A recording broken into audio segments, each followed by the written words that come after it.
नमस्कार दोस्तों, मैं आपका अकाउंटिंग कोच अमित कुमार और कंटिन्यू करते हैं अपने जो चैप्टर हमारा अमलगमेशन का चैप्टर चल रहा था। पिछले लेक्चर में हमने ये सब समझ लिया था कि भाई चलो परचेजिंग कंपनी है जिसमें कंपनी जाके मिल रही है, वो कंपनी क्या क्या अकाउंटिंग एंट्रीज करेगी, कौन कौन से अकाउंट बनाएगी। लेकिन हम आज देखेंगे कि जो कंपनी अब ख़त्म हो रही है, जो कंपनी अब बिक गई है, जो कंपनी अब अमलगमेशन होकर पुरानी कंपनी बन गई है, उसके बुक्स में क्या क्या एंट्रीज होंगी। तो दोस्तों ऐसा भी सवाल आ सकता है कि चलो जी मुझे जर्नल एंट्री बता दो बेचने वाली कंपनी के उसमें या ट्रांसफरर कंपनी में और या फिर परचेजिंग कंपनी के बुक्स में। तो बहुत अच्छे से एंट्रीज देखें यार, सिंपल सी बात है यार। जब वहाँ पे वो असेट खरीद रहा था उसके लिए वो असेट को डेबिट कर रहा था, तो यहाँ से असेट जा रहे हैं सारे के सारे, तो असेट को क्रेडिट कर देगा। ठीक है, तो हम देखते हैं क्या क्या चीज़ें हैं यहाँ पे समझने के लिए। देखो, accounting procedure in the books of transferor और वेंडर कंपनी। ट्रांसफरर कह लो या फिर वेंडर कंपनी कह लो, जो कंपनी अब खत्म हो रही है, जो बंदा अपने आप को बेच रहा है उसकी बात हो रही है। For transfer of all asset, अभी देखो क्या होता है कि जब खत्म ही करना है ना तो वो एक फिक्टिशियस एक अकाउंट बना लेते हैं, एक नॉर्मल एक नॉमिनल अकाउंट बना लेते हैं। नॉमिनल अकाउंट मतलब क्या कि ये एक ऐसा अकाउंट जो एक P&L टाइप का हो कि भाई मतलब इसको बेचने पे मुझे नुकसान हुआ या फ़ायदा हुआ वो उससे पता चल जाए, है ना। तो यहाँ पे एक रियलाइजेशन अकाउंट बना लेते हैं और ये सारे के सारे असेट पहले ट्रांसफ़र किस में कर देंगे, ये रियलाइजेशन में। तो भैया मेरे असेट का नेचर डेबिट होता है, अब वो क्रेडिट कर देगा, सारे असेट को क्रेडिट कर देगा और रियलाइजेशन को डेबिट कर देगा। ठीक है, अभी आगे क्या है, fictitious asset should not be transfer to realization account, these are directly transfer to share holder account. ऐसे एसेट जो एक्चुअल में एसेट होते ही नहीं है, तो ऐसे कोई रियलाइजेशन अकाउंट में नहीं भेजना है यार, कौन खरीदेगा ऐसे एसेट को। B, debtors and reserve for doubtful डेब्ट should be treated as separate account. जो डेटर्स हैं और या फिर डाउटफुल डेट्स हैं उनको सेपरेटली ट्रीट किया जाएगा। ठीक है जी। लाइबिलिटी, यार लाइबिलिटी का नेचर क्रेडिट होता है ना, अभी उसको खत्म करना है तो क्रेडिट से क्या कर देंगे, डेबिट। तो sundry liabilities account debit to realization में ले जाओ, रियलाइजेशन अकाउंट में क्रेडिट कर देंगे।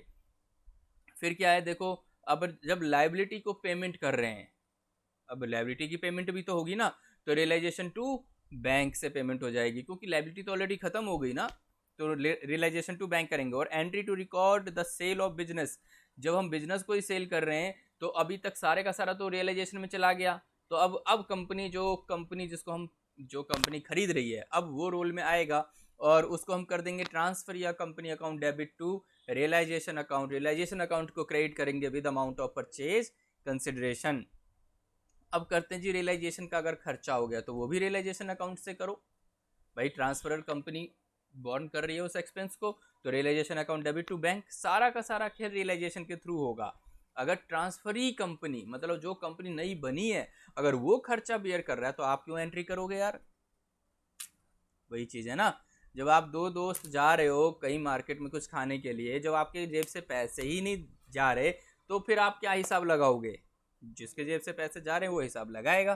तो वही चीज़ है, जब एंट्री आप क्यों करोगे जब आपने खर्चा ही नहीं किया।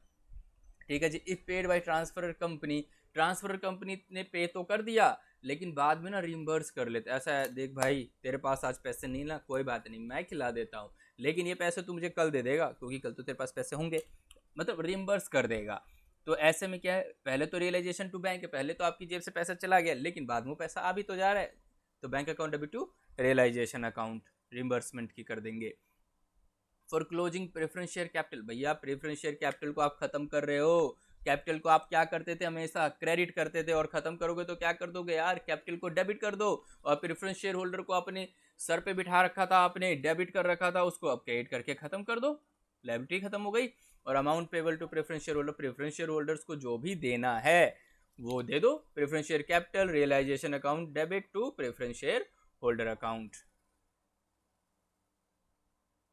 फिर प्रेफरेंस शेयर कैपिटल को ऐसे फेस वैल्यू पे कर दो, अगर फेस वैल्यू पे या डिस्काउंट है तो डिस्काउंट रियलाइजेशन अकाउंट में। देखो रिडीमेबल पे चाहे डिस्काउंट हो मतलब फ़ायदा हो या नुकसान हो, सारा का सारे रियलाइजेशन में जाएगा, ना कोई प्रीमियम आएगा ना कोई डिस्काउंट आएगा, सारा रियलाइजेशन में जाएगा। To settle the claim of preference share holder, preference share holder के क्लेम को सेटल करना है तो preference share holder account debit. भैया अब प्रेफरेंस शेयर होल्डर को आपने क्रेडिट भी तो किया था ना, तो फिर उस क्रेडिट को भैया प्रेफरेंस शेयर होल्डर क्या बोलेगा, तूने अपनी बुक्स में एंट्री कर दी है, क्रेडिट कर दिया, मेरा काम हो गया। नहीं भाई, उसको पैसा चाहिए तुमसे, पैसा नहीं तो इक्विटी शेयर दे दो, कुछ तो दे दो यार उसको। तो वो preference share holder account debit, आपने वहाँ पे लायबिलिटी क्रिएट कर ली थी प्रेफरेंस शेयर होल्डर अकाउंट को क्रेडिट करके। टू इक्विटी शेयर कैपिटल दे दो, जो नई कंपनी बन रही है उसमें उसको इक्विटी शेयर मिल जाएगा या फिर प्रेफरेंस शेयर मिल जाएगा या फिर बैंक मिल जाएगा, कैश या bank. Now for receiving purchase consideration from transferee company, भैया अब जिसको तुमने अपना पूरा बिजनेस दे दिया वो तुम्हें पैसा भी तो देगा, तो पैसे के बदले या तो वो पैसा देगा या तुम्हें शेयर देगा या प्रेफरेंस शेयर देगा, तो भैया ठीक है, जो जो मिल रहा है आप ले लो ना। Equity share in transfer company investment हो गई इसीलिए डेबिट आ रहा है, preference share in transfer company investment हो गई डेबिट आ गया, कैश और बैंक मिल गया, और टू ट्रांसफरी कंपनी को आप क्या कर दोगे, क्रेडिट कर दोगे, क्योंकि आपने ट्रांसफरी कंपनी को पहले डेबिट किया था और परचेज कंसिडरेशन के लिए आपने रियलाइजेशन को क्रेडिट कर दिया था। फॉर क्लोजिंग द रियलाइजेशन, अब रियलाइजेशन अकाउंट को क्लोज भी करेंगे तभी तो पता चलेगा कि नुकसान हुआ या फायदा हो गया हमें बेचने पे। तो अगर प्रॉफिट हो गया तो realization account debit to equity share holder account, वो इक्विटी शेयर होल्डर के खाते में चला जाएगा, और अगर लॉस भी हुआ तो equity share holder account debit to realization account, तो ये खत्म हो जाएगा सारा लॉस, तो इक्विटी शेयर होल्डर को ही बेयर करना है। Now for transfer equity share capital other reserve, अब कोई इक्विटी शेयर कैपिटल बच गया, अदर रिजर्व बच गया, वो सब ट्रांसफर कर दो, equity share capital account, security premium account, general reserve account, P&L account debit, capital reserve account debit, और सारा का सारा इक्विटी शेयर होल्डर अकाउंट में क्रेडिट कर दो सारे कैपिटल को खत्म करके। Now for transferring accumulated losses, कोई एक्यूमुलेटेड लॉसेस है, फिक्टिशियस असेट है, वो सब के सब रियलाइजेशन में नहीं जाएंगे, वो सीधे इक्विटी शेयर होल्डर अकाउंट में चले जाएंगे। इक्विटी शेयर होल्डर अकाउंट को डेबिट कर दो, P&L भी दे दो उसको, प्रीमियरी एक्सपेंस भी दे दो, expense on issue of shares भी दे दो, discount on issue of shares भी दे दो, और राइटिंग कमीशन भी दे दो इक्विटी शेयर होल्डर को। और अब इक्विटी शेयर होल्डर को खत्म करना है क्योंकि पुरानी कंपनी तो खत्म हो रही है, तो equity share holder account debit, तो उसको बदले में उसको क्या मिलेगा, इक्विटी शेयर को बदले में या तो नई कंपनी में इक्विटी शेयर मिल जाएगी या फिर कैश और बैंक, या फिर उसकी जेब से पैसे कंपनी को मतलब पैसे देने पड़ेंगे और इक्विटी शेयर को पैसा मिल जाएगा। तो अब इस तरीके से क्या है, देखो एक इलस्ट्रेशन दिया हुआ है, amalgamation in the nature of purchase, ठीक है जी। W limited agreed to acquire the business of G limited, भैया वेंडर कंपनी है, या फिर इसको हम कह सकते हैं ट्रांसफरर कंपनी, और डब्ल्यू लिमिटेड जो है वो परचेजिंग कंपनी है, ठीक है, या इसको हम बोल सकते हैं ट्रांसफरी कंपनी। तो सारे के सारे ये किसकी बैलेंस शीट दी गई है, balance sheet of G limited, ठीक है ना, जो कंपनी बिक रही है। तो आपके इसके असेट दिख गए, इसके इक्विटी शेयर दिख गए, बस इसकी एंट्री करनी है।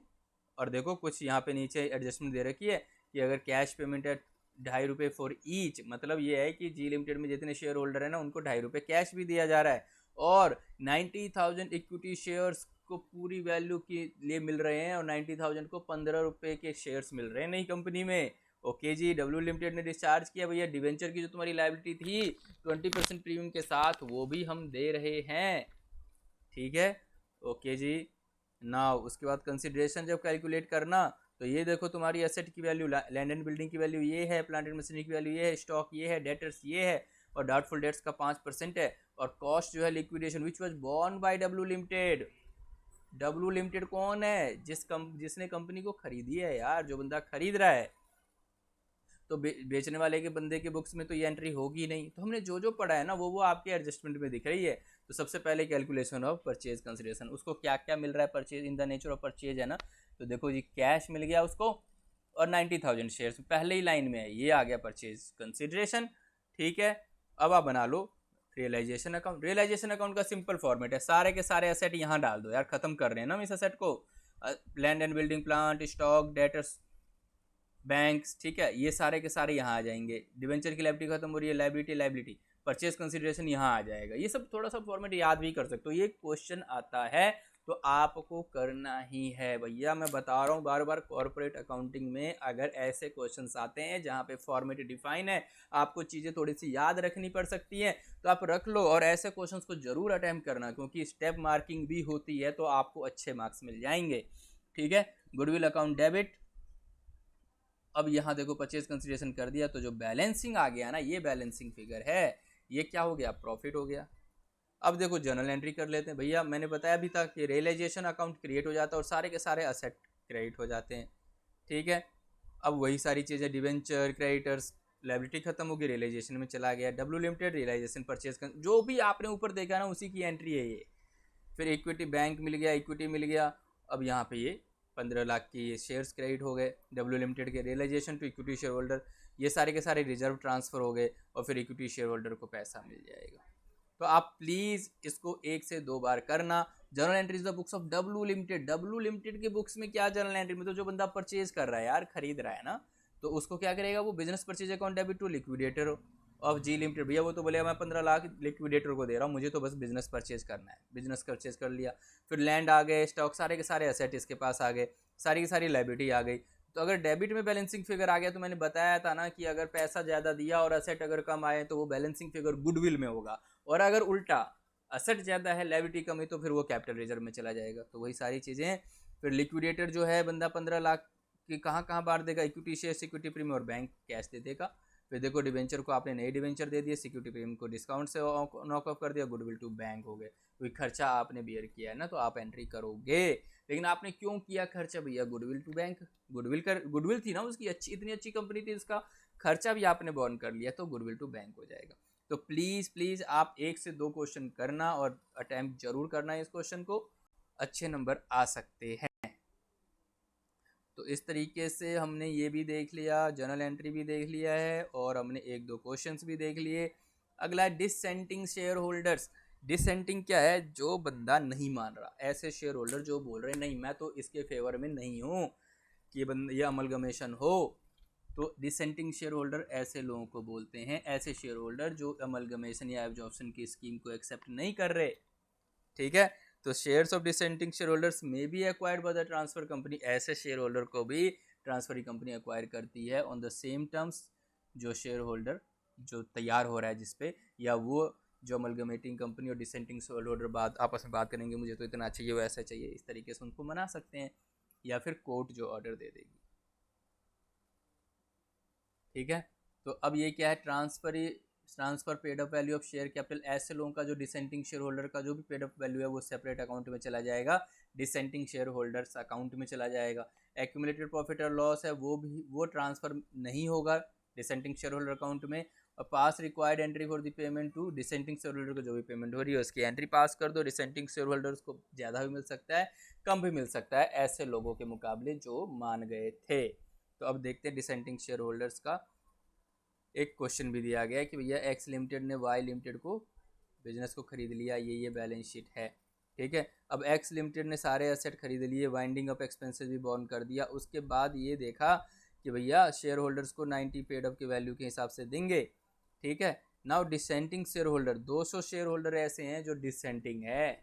कोई बात नहीं, पहले आप रियलाइजेशन अकाउंट बना लो, फिक्स असेट सारे ट्रांसफ़र कर दो, लायबिलिटी सारे ट्रांसफ़र कर दो, एक परचेज कंसिडरेशन यहाँ आ जाएगा, डिसेंटिंग शेयर होल्डर वाला जो है पार्ट वो यहाँ आ जाएगा।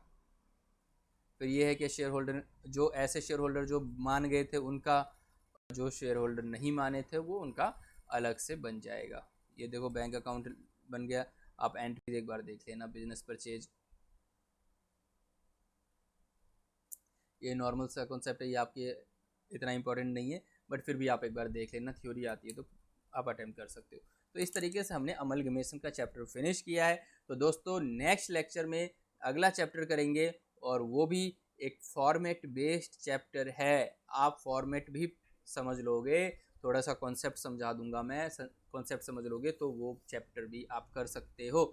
तो दोस्तों कॉर्पोरेट अकाउंटिंग में मैंने जिस तरीके से पढ़ाया है, जो अंडरस्टैंडिंग दी है, प्लीज़ आप उतना भी कर लेते हो, चीज़ों को वैसे प्रेजेंट भी कर लेते हो इस पेपर में, तो आपको टेंशन लेने की ज़रूरत नहीं है। तो मिलते हैं नेक्स्ट लेक्चर में, चैप्टर नंबर 9 इंटरनल रिकंस्ट्रक्शन करेंगे।